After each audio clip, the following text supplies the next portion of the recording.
April 19th, 1956, St. Nicholas Cathedral, Monaco. 30 million television viewers across Europe and North America are watching what the press has already named the wedding of the century. The bridal party running the length of the cathedral aisle includes 7 adult bridesmaids, 4 flower girls, and 2 pageboys. The groom is Rainier III, sovereign prince of Monaco. The bride is Grace Patricia Kelly of Philadelphia, Pennsylvania, 26 years old, Academy Award winner, and, in approximately 1 hour, her Serene Highness, Princess Grace of Monaco. Her matron of honor is standing right there at the altar. Margaret Kelly goes by Peggy. She is 30 years old, married to a man named George Liddell Davis Jr., and she made the crossing from New York to Monaco aboard the ocean liner Constitution with her 2 daughters and her mother. Photographs from the voyage document her on deck. Mrs. Peggy Davis, composed and present, crossing the Atlantic to watch her younger sister become the most famous bride of the 20th century. The liner is full of Kelly family and wedding guests, a floating convoy of American money and Catholic respectability, headed toward a principality smaller than most American neighborhoods. The Atlantic in April wasn't always warm or calm. None of that appears to have disrupted the proceedings. They had left New York Harbor with press photographers scrambling to document every face in the wedding party. Grace was already the most photographed woman in America.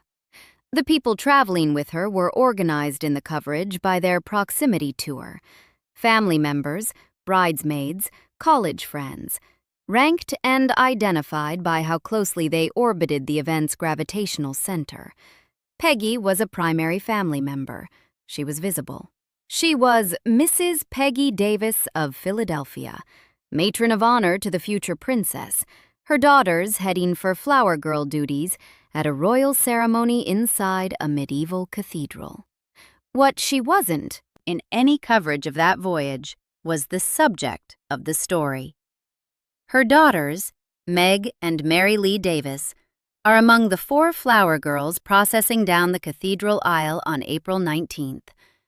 Their dresses are yellow organdy, 3-tiered, embroidered with machine-stitched daisies.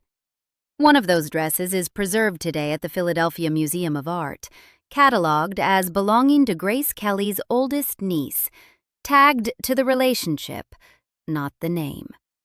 Evidence that Peggy's children were present for the ceremony. Evidence that Peggy was there, too. On April 17th, the day before the civil ceremony at the Prince's Palace, press photographers caught Peggy at the wedding rehearsal, talking to Grace with her daughter Meg beside her. The wire service caption identified her, Mrs. Peggy Davis and Peggy's daughter Marguerite, who will be bridal attendants at the religious ceremony. The caption was accurate and completely ordinary in tone, which was exactly the problem. The wife of George Davis of Philadelphia was about to take the most prominent supporting role in a ceremony being broadcast to 30 million people. And the wire service's best characterization of that was a bridal attendance notification. The civil ceremony was April 18th. The cathedral ceremony was April 19th. The cathedral has barrel-vaulted Romanesque stone, stained light, 600 years of accumulated architectural authority, and on April 19th, 1956, approximately half the cameras in Western Europe aimed at its altar. Peggy occupied the most senior position in the bridal party. Her daughters processed in those daisy dresses. The bride received more coverage in a single day than most people receive across an entire lifetime. What the photographs don't show, what no document in any archive has preserved, is what Peggy thought of any of it. No published statement about Monaco, no interview about the ceremony, no account of what it felt like to stand at the most photographed altar in America's post-war imagination while her younger sister married a prince. The archive of April 19, 1956, has thousands of images of Grace, and hundreds of column inches describing the dress, and roughly 30 images of Peggy, each one identifying her as someone's sister or someone's mother. She was standing close enough to touch Grace. She was already invisible. Within 3 years of that altar, her marriage would be over. To understand why that matters, you need to go back to the man who built the machine they were both running inside. John Brendan Kelly Sr. was born on October 4th, 1889, one of 10 children of Irish immigrant parents in Philadelphia. He worked as a bricklayer starting in 1908. After the First World War, he borrowed $7,000 from his brothers, started a brick contracting business, and built it into what historians of Irish-American Philadelphia describe as the largest brickwork company in the United States. By the 1930s, he had a 17-room house at 3801 Henry Avenue in East Falls, a neighborhood on a ridge above the Schuylkill River that was the geographic and social center of successful Irish Catholic Philadelphia, and a family he was determined to fill with winners.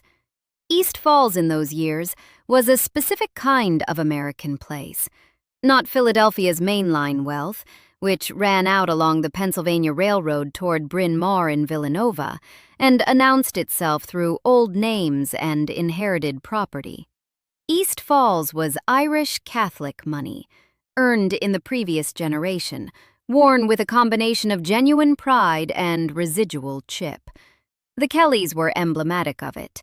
They had the big house and the brick empire, and the Olympic medals on the wall, and the awareness, always the awareness, that the people who ran Henley thought they weren't gentlemen. You don't forget that. The Kellys didn't forget it. They built the memory into every achievement that followed. The rowing record alone has the quality of mythology. Between 1919 and 1920, Kelly Sr. won 126 consecutive races in single sculls. At the 1920 Antwerp Olympics, he won 2 gold medals, single sculls on the first day, double sculls on the second. At the 1924 Paris Olympics, he added a 3rd gold in double sculls, making him the first rower in the history of the sport to accomplish the feat. 3 gold medals across 2 Olympics, a record built on the Schuylkill River in Philadelphia, in the water his family had been rowing since before the world cared what their name was. He should have had a 4th. In 1920, the Henley Royal Regatta in England refused his entry to the Diamond Sculls competition. The official reason? Kelly Sr. was a manual laborer, a bricklayer, and therefore, by the rule as written, not a gentleman. The class contempt underneath the sporting language was obvious to anyone paying attention. He returned his entry form with the entrance fee enclosed, making clear he wasn't asking for charity. The rejection became the founding myth of Kelly's family identity, the best man in his sport, barred by the wrong people for the wrong reasons, and therefore obligated to keep proving it forever. His son, John B. Kelly Jr., born May 1927, was put in a boat at age 7 and trained personally toward the day he would win the Diamond Sculls and complete his father's unfinished business. Kell won at Henley in 1947 and again in 1949. The proxy revenge was documented, celebrated, and presumably insufficient, because that's how those victories always work. The wound doesn't close because the next generation won. It just gives the wound a different shape. Historians of Irish-American Philadelphia place Kelly Sr. alongside figures like baseball's Connie Mack as a representative man of the city's Irish community, colorful, widely admired, a significant democratic civic figure, and competitive in ways that defined the word. He wasn't a man who ran a household without a scoreboard. The 4 Kelly children, Peggy in June 1925, Kell in May 1927, Grace in November 1929, Lizanne in 1933, grew up inside standards that never relaxed, and never fully satisfied. Every achievement was visible. Every choice was measured. Every sibling was a point of comparison. And in a household run by a man who had 3 Olympic gold medals and the Henley snub to settle, the children learned early that the correct response to obstacles was to outperform them. There was no other acceptable response. The household didn't have a category for sufficient. Their mother, Margaret Kelly, had been the first coach of women's athletics at the University of Pennsylvania before she converted from German Protestantism to Catholicism to marry Kelly Sr. She ran a disciplinarian household parallel to her husband's competitive one. Robert Lacey's biography of Grace describes the family as having instilled a deep sense of competition in all 4 children, a direct quote attributed to Peggy herself describing the discipline of their upbringing, though the complete passage is fragmentary in the available record.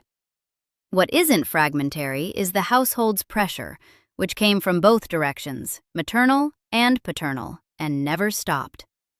The family also had a show business thread that predated Grace's career by a generation.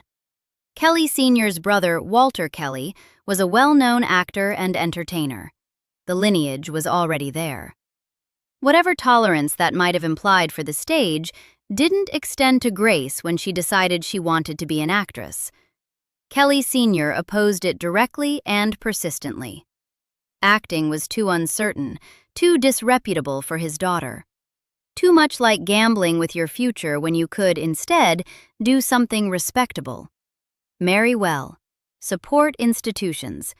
Be a Kelly in the way the Kellys had agreed a Kelly should be. Peggy had 4 years of that household before Grace arrived, and she absorbed its frequency visibly.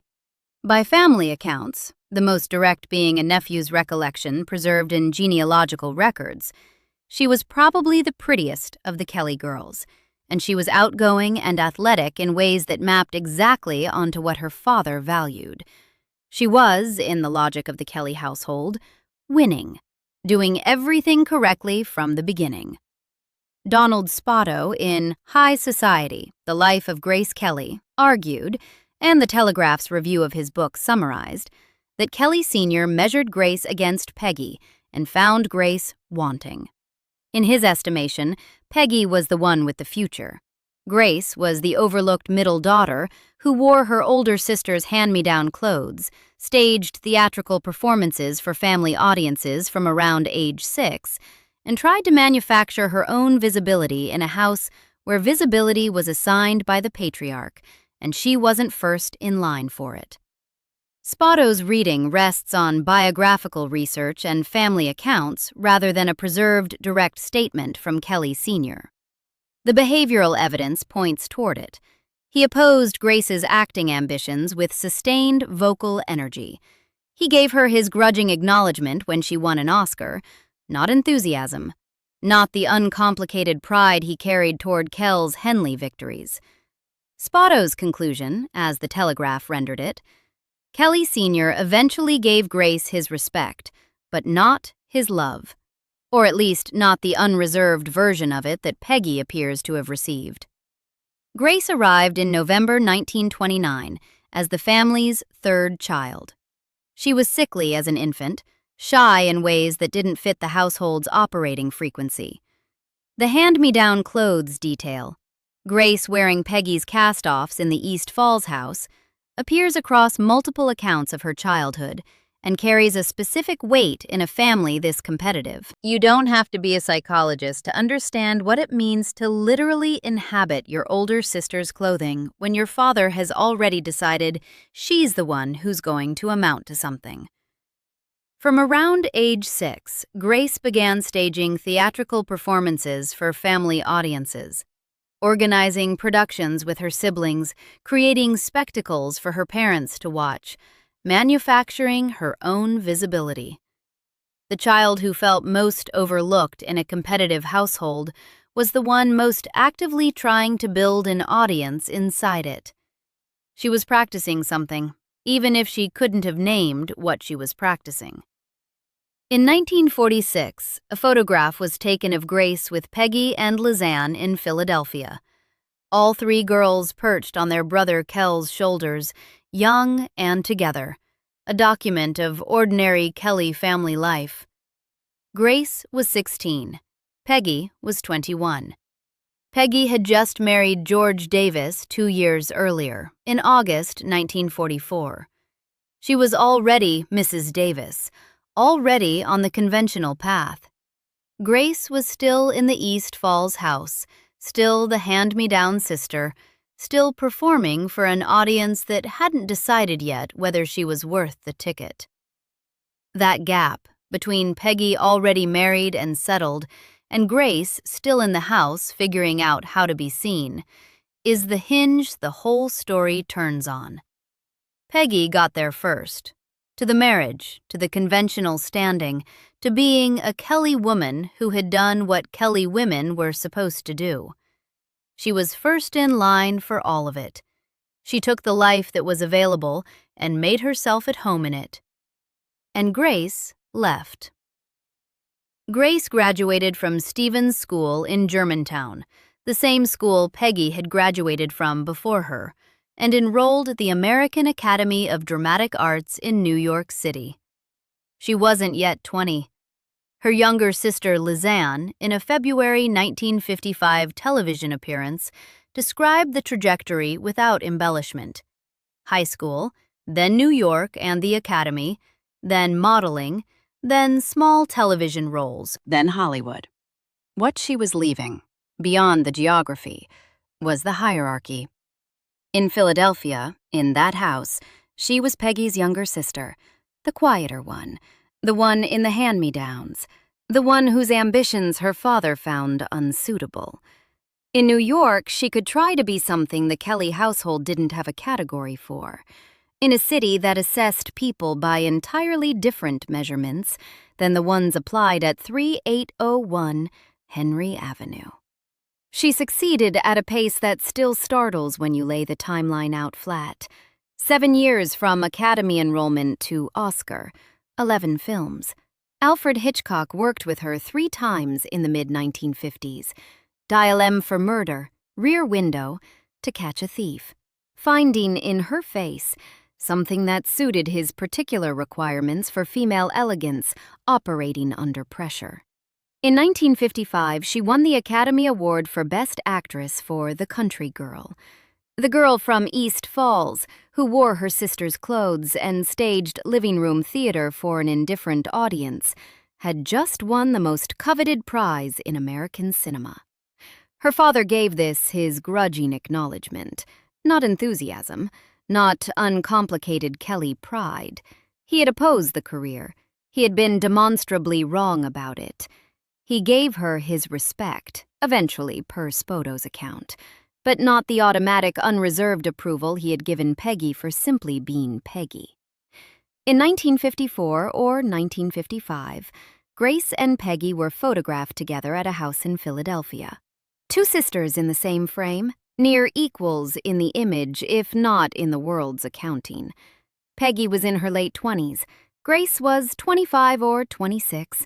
Already a major Hollywood star, still in the city where the family name meant something specific, and her sister had built her life. A document of them together before Monaco permanently rewrote the distance between them.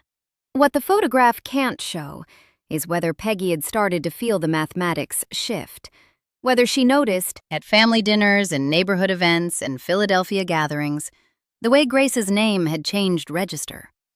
The girl who had been the quiet one was becoming, outside the house, the famous one. The girl who had worn the hand-me-down clothes was being photographed by Hitchcock. The Kelly household had a competitive scoreboard, and the scoreboard was starting to produce numbers that nobody in East Falls had anticipated. Peggy had taken the conventional path and built the conventional life. She was the one who was supposed to be ahead. On January 5, 1956, Prince Rainier III of Monaco and Grace Kelly announced their engagement to the press at 3801 Henry Avenue, the Kelly family home, The house Kelly Sr. had built from a $7,000 loan, where Peggy had grown up and Grace had grown up wanting to leave, was the backdrop for the announcement of a royal betrothal. The East Falls address was, briefly, the most photographed location in Philadelphia. Peggy was there for the announcement. She would have been. The family home was still the center of Kelly gravity, and a royal engagement announcement wasn't a quiet family conversation. Reporters filled the rooms. Photographers documented the principals. The Kelly name, which had meant a great deal in Irish Catholic Philadelphia for 30 years, suddenly meant something different. Something larger, attached to a European crown. 3 months later, Peggy was on the Constitution, crossing the Atlantic. The voyage took the better part of a week. Photographs document her on deck with Grace and their mother and her daughters. The family compact, crossing together toward the ceremony. She is Mrs. Peggy Davis in those photographs, the name she had been carrying since August 1944, 12 years. The name she had 3 more years left to carry. Think about what a week on an ocean liner looks like when you are the matron of honor at a royal wedding and your little sister is the bride. The press is watching. Your daughters are going to be flower girls at the ceremony. Your mother is there. The Atlantic is wide and the ship is moving towards something permanent. You have been in this family your entire life. You know what it felt like to be first. You know what it feels like now. There is no surviving account of what Peggy said or thought during that crossing. Only the photograph on deck, everyone composed, everyone present, everyone heading toward the same cathedral. On April 17th, 2 days before the religious ceremony, Peggy stood at the wedding rehearsal in Monaco, documented in press photographs, her daughter Meg beside her. The wire service caption placed her correctly. Mrs. Peggy Davis, attending her sister's rehearsal. Bridal attendants preparing for the ceremony. April 18th, civil ceremony at the Prince's Palace. April 19th, St. Nicholas Cathedral, 30 million viewers.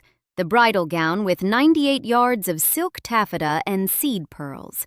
The cathedral's stone vaulting above, and Peggy Kelly Davis standing at the altar as matron of honor, while the century's most watched wedding proceeded around her. The Philadelphia Museum of Art received Grace's entire wedding ensemble in June 1956, donated by Grace's parents, a deliberate act of civic identity, keeping the physical record of the fairy tale in Philadelphia rather than Monaco. The flower girl dress was included, yellow organdy, 3-tiered skirts, machine-embroidered daisies, catalogued as belonging to Grace Kelly's oldest niece, preserved in a museum case because of whose wedding the child attended. Peggy raised the child who wore that dress. Peggy stood at the altar above it. Peggy was, in any documentary reckoning of that day, one of its central participants. What the photographs don't preserve is her experience of any of it. No record documents what she thought standing in that cathedral. No interview, no letter, no oral history that is surfaced in accessible archives. The 30 images the press took of her that day identify her by her relational coordinates. Everything else is silence. She went home to Philadelphia, to George Davis and the East Falls house, and the social world she had built inside the city she had never left, to the life she was supposed to live. Grace returned to Monaco. In 1957, Princess Caroline was born. Prince Albert arrived in 1958. The palace and the title were real. The family was growing, and the world remained deeply invested in the fairy tale continuing exactly as promised. Every magazine spread, every newswire update, every society column that touched the Monaco story reinforced the same basic architecture. Grace had married a prince, was raising royal children, and had completed a transformation from Philadelphia girl to European royalty that was simply without precedent in American cultural history. In Philadelphia in 1959, Peggy divorced George Davis. Mid-century Catholic society in East Falls didn't absorb divorce easily. This wasn't simply a moral position, it was structural. A Catholic Irish-American woman of Peggy's social class in Philadelphia, whose family had spent 3 decades building a public identity of achievement and respectability, didn't divorce quietly or without consequence. The Kelly name guaranteed visibility. Any rupture in the family's public composure was legible against the backdrop of everything Kelly Sr. had built. Divorce wasn't a neutral fact in that world. It was a statement. George Liddell Davis Jr., Peggy's husband since August 1944, 15 years, exits the available record with the 1959 divorce. Who he was, what the marriage had been, what the collapse looked like from inside their house on the Philadelphia social circuit. None of that is preserved in accessible sources. The record gives only the fact and the date and the devastating arithmetic of the timing. April 1956. Peggy at the Monaco altar, matron of honor, daughters in daisy dresses, the century's most photographed wedding proceeding around her. 1959. Philadelphia divorce. 3 years separate those two facts. 3 years during which Grace was settling into royal life in Monaco, producing royal heirs, consolidating the fairy tale that would occupy the world's imagination for the next 2 decades. 3 years during which Peggy's 15-year marriage came apart in a city where her name meant something, where people had opinions about Kelly women, where the contrast between what her sister had and what her own life was producing would have been impossible to escape. Kelly Sr. was still alive for all of it. He had watched Grace become a princess and given her his reluctant acknowledgement. He had watched Kell's Henley victories and carried the proxy satisfaction of that for a decade. He had watched Peggy's marriage of 15 years end. The scoreboard he had built into the Kelly household never stopped running, and by 1959, it was producing numbers that required some accounting. He died on June 20th, 1960, at 3801 Henry Avenue, at home in East Falls, exactly where he had built everything. He was 70 years old. His brick empire was the largest of its kind in the country. He had 3 Olympic gold medals. His son had won the Diamond Sculls twice. His younger daughter was a princess. His eldest daughter had recently become a divorced woman in Catholic Philadelphia. He died having seen Peggy's divorce. He didn't live to see what came next. September 28, 1963. Mary Lee Davis, Peggy's daughter, 15 years old, who had walked down the aisle of St. Nicholas Cathedral in a daisy-embroidered organdy dress 7 years earlier, ran away from Philadelphia with an 18-year-old boy named John Paul Jones, Jr. They went west. A nationwide police hunt was triggered. They were found in Des Moines, Iowa. Try to hold both of those images in your head simultaneously. The 7-year-old in yellow organdy at a cathedral altar in Monaco, machine-stitched daisies on a formal occasion with 30 million viewers. Her aunt marrying a European royal, while her mother stood as matron of honor. And then, the 15-year-old in a Des Moines location that police eventually pinned down, at the end of a manhunt that had crossed state lines and gone national. 7 years. The same girl, 2 different contexts, the same Kelly name connecting both. Time magazine ran the item in its Milestones column on October 4th, 1963. The exact language: Mary Lee Davis, 15, Philadelphia sub-deb, niece of Princess Grace of Monaco. September 28th elopement touched off a nationwide police hunt that eventually turned up the couple. Every word in those 22 words is doing specific work. Sub-deb, sub-debutante, the social class designation for a girl from a prominent Philadelphia family who had not yet formally debuted in society. It placed Mary Lee precisely in the tier Peggy had built her life to maintain, in the city where Kelly's standing meant something, among the people for whom that standing was a currency. Philadelphia sub-deb wasn't a description. It was a classification.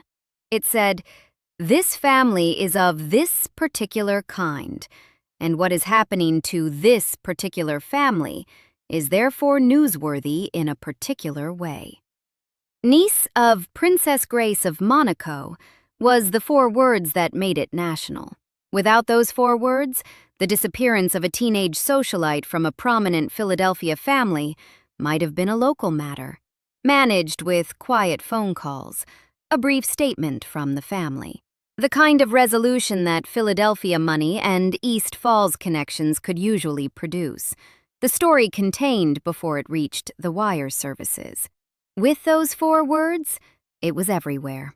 The public opinion newspaper ran the recovery under the headline, "Mary Lee Davis is found with her intended mate." The dispatch was from the Associated Press in Des Moines. The AP was running it because the Monaco connection had made it national. Here is what the press mechanics looked like from Peggy's position. She had stayed in Philadelphia. She had done the conventional thing.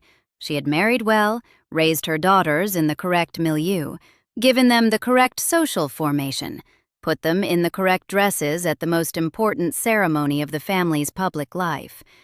She had maintained the Kelly standing in East Falls after her divorce. Not easily, in that social world, but she had maintained it. She was a philanthropist. She supported the Women's Medical College of Pennsylvania and the Vesper Boat Club, the rowing institution connected to her father's athletic legacy. She had done everything she was supposed to do. And then her daughter ran away to Iowa with a boy, and the press organized the story around Princess Grace of Monaco, because Princess Grace was the most useful contextual hook available, and Peggy had no equivalent hook of her own. Everything she had built in Philadelphia, every institution she had supported, every social connection she had maintained, none of it was as legible to a wire service as 4 words about her sister's title. Mary Lee was 15. She had been 7 in those daisied dresses, a small girl at a cathedral ceremony, doing what her mother arranged for her to do at her aunt's wedding. In 1963, she was a 15-year-old running towards something, away from something. The details of her interior life entirely unrecorded in any archive. The available record has the dates and the geography and Time magazine's column inch and the public opinion headline. What it doesn't have is what Peggy said when the phone call came, what she said to anyone, what it felt like to have your private family crisis organized by the national press around your sister's royal title. No statement from Peggy survives about the elopement. No statement from Grace about it survives either. No public acknowledgement, no communique from Monaco about the princess's niece's situation. Grace was in Monaco, 6 years into her royal marriage, with 6-year-old Caroline and 5-year-old Albert. The fairy tale had its own maintenance requirements. Peggy's problem was a Philadelphia problem, and Philadelphia was a long way from the palace. The Kelly name was a competition from the beginning. Kelly Sr. had built it to win things, to beat things, to produce results that demonstrated what Irish Catholic Philadelphia could accomplish.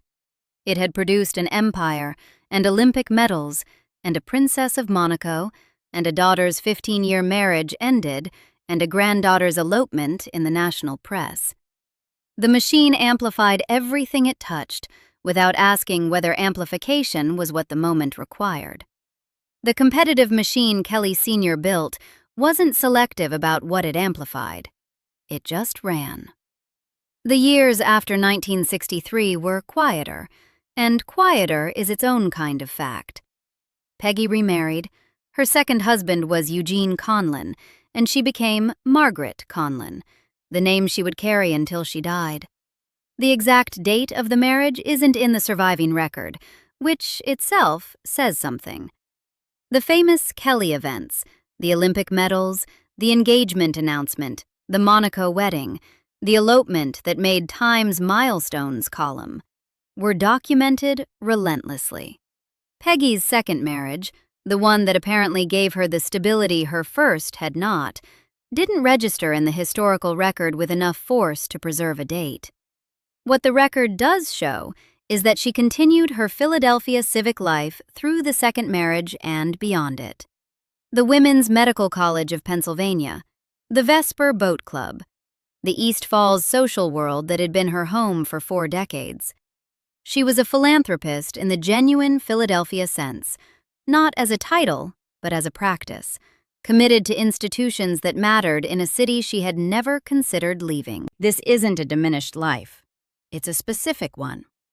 A woman who knew her city, who worked for it, who raised 8 grandchildren and built something real inside the geography she had always inhabited. The contrast with Grace's geography couldn't be more complete.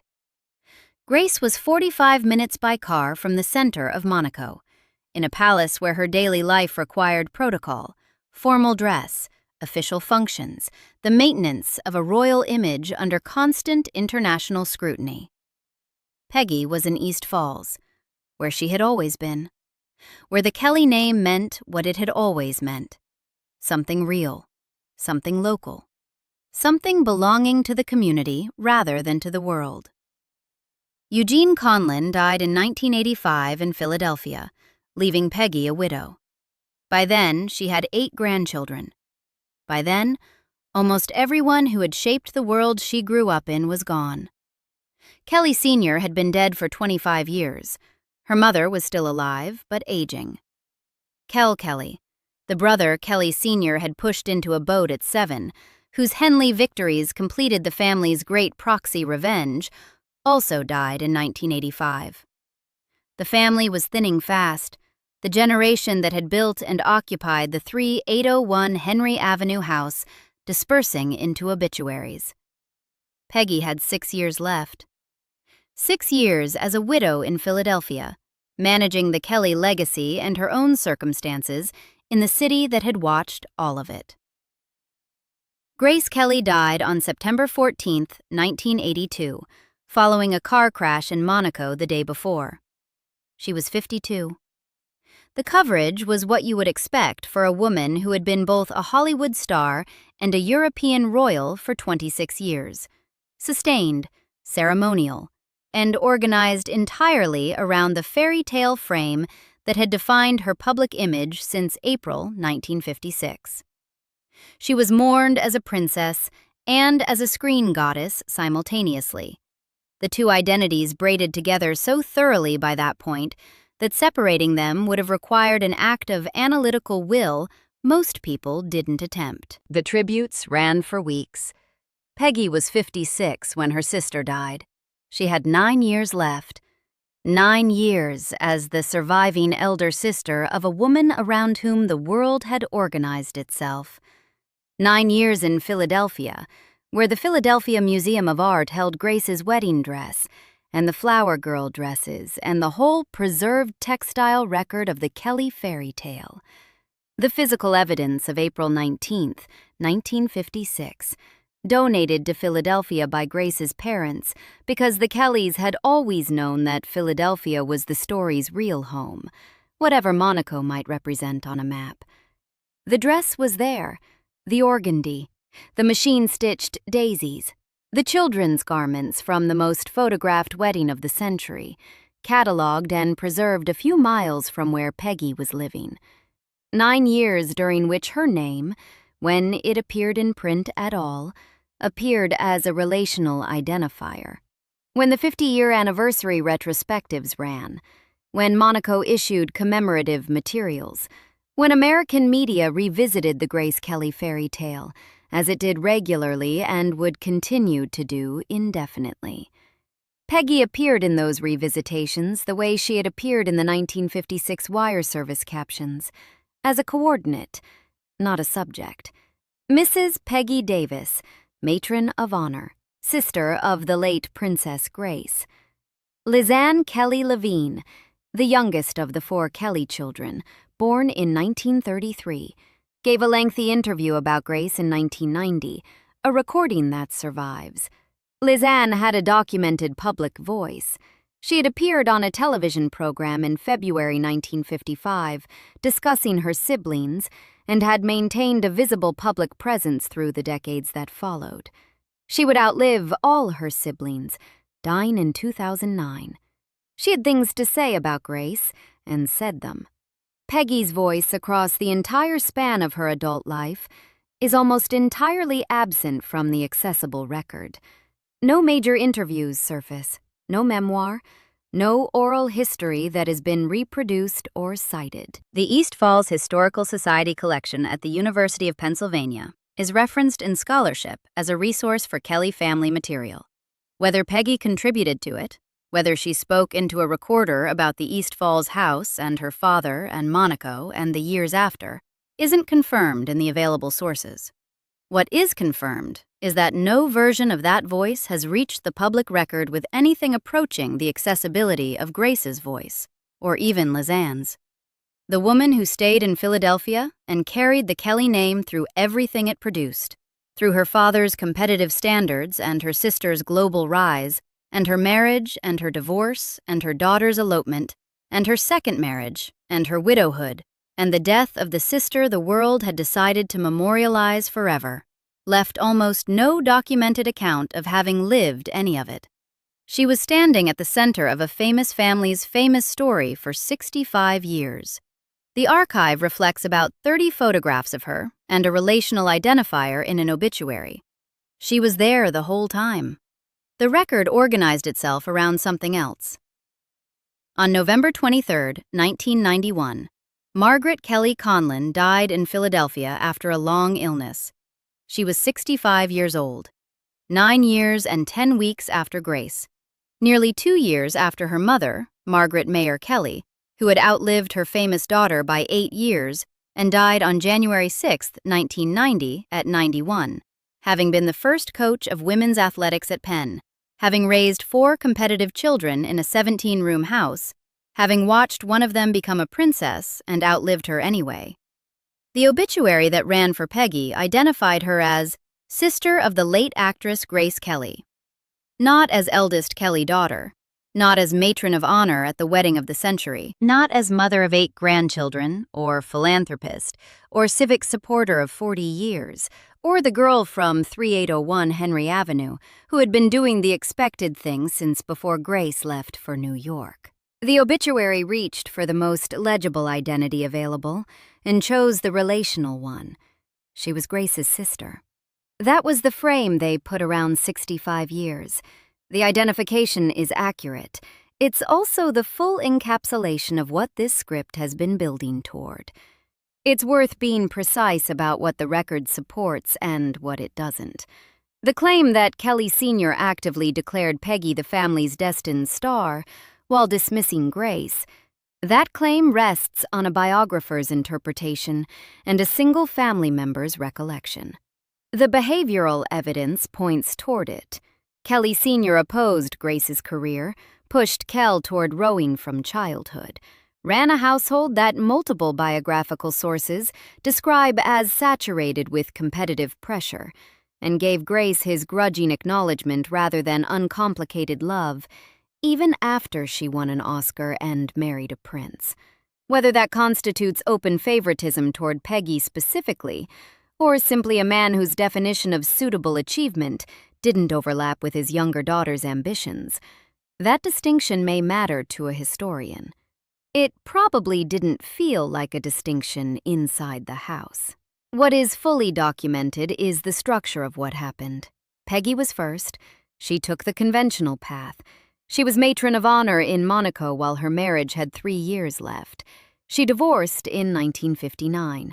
Her daughter's elopement went national in 1963 because of 4 words in a Time magazine column. She found stability in a second marriage, built a civic life, survived everything the Kelly household set in motion, and died in Philadelphia being identified primarily as someone else's sibling. Grace escaped the Kelly household and became an icon. Biographers argue the Kelly standards followed her to Monaco, that the approval she had been chasing since childhood never fully arrived, that the fairy tale had costs she paid privately. The palace had protocol that constrained her. The title had requirements.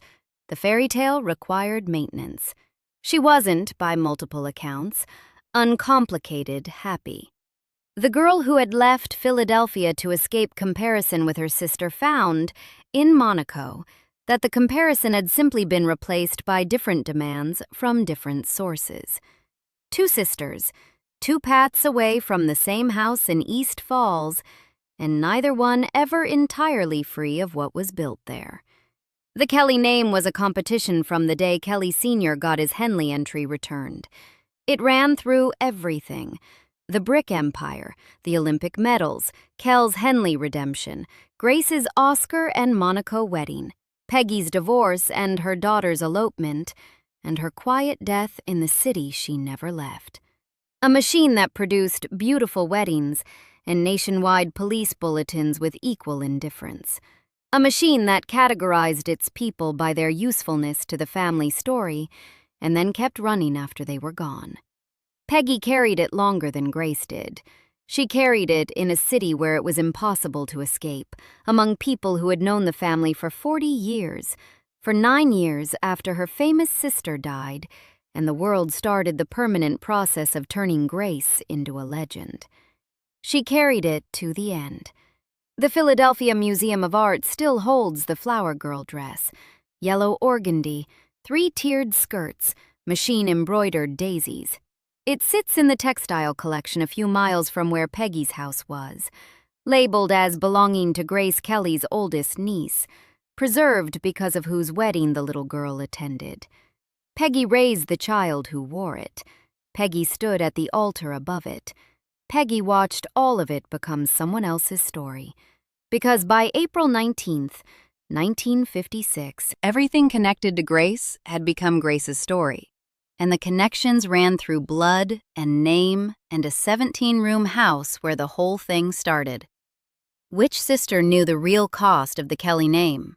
The one who escaped it, or the one who carried it her whole life?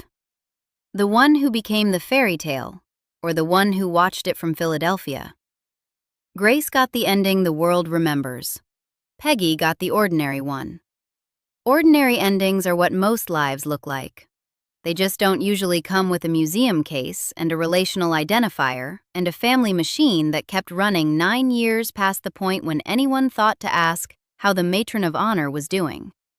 The house at 3801 Henry Avenue is still standing.